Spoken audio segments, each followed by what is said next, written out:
গাছে গাছে দুলছে বাহারি রঙের সুমিষ্ট আম। দেখতে যেমন সুন্দর, খেতেও ভারী মিষ্টি।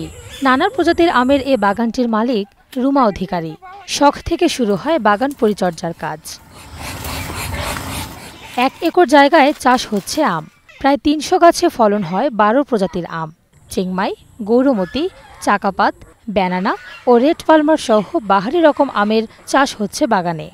এই বাগান উপকার হয়েছে এই কাম কাজ মেলামাসি করি, এই টাকা দিয়ে আমার সংসার চলাই। গাছ বাগান লাগে, এই গ্রামের মানুষ আম খাইতে আসে, আম নিয়ে যায়। ঠিক আমগুলা ঠিক সুস্বাদু। এত সুন্দর কাজ কাম করতেছে, আবার বাগান করেইছে চলেইছে। খালি বাগান না, আরো হাঁস আছে, মুরগি তো মেলা কিছু আর কিছু, মুরগি টুরগি, ছাগল টাগল বহু কিছু, সবগুলোকে পালন করে। রুমার গল্পটা অন্যদের চেয়ে আলাদা।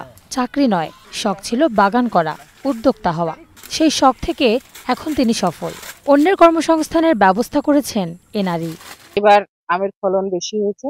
এবার আমার টার্গেটও বেশি ছিল, মোটামুটি ভালোই আমি পেয়েছি, প্রায় 4-5 লক্ষ টাকার মতো। আমার এটাকে অনেক সম্প্রসারিত করার ইচ্ছা আছে।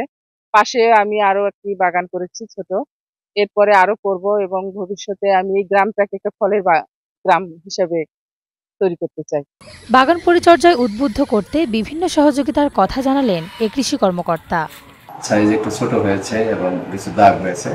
আমরা পরামর্শ যেগুলো দিচ্ছি এখন, আগামীতে যদি পরামর্শ সে গ্রহণ করে এবং অব্যাহত রাখে, তাহলে আগামীতে এবছর সে আম প্রায় 4 লক্ষ টাকা বিক্রি করেছে। আমরা আশা করছি যদি পরামর্শ মোতাবেক ম্যানেজমেন্টগুলো দিয়ে যদি আগামীতে সে আম চাষ করে, আমরা আশা করছি 6 থেকে 7 লক্ষ টাকার আম বিক্রি করে সে অর্থনৈতিকভাবে স্বাবলম্বী হবে। বাগান থেকে চলতি বছর 5 লাখ টাকার আম বিক্রির লক্ষ্যমাত্রা নির্ধারণ করা হয়েছে। Desk report, star news.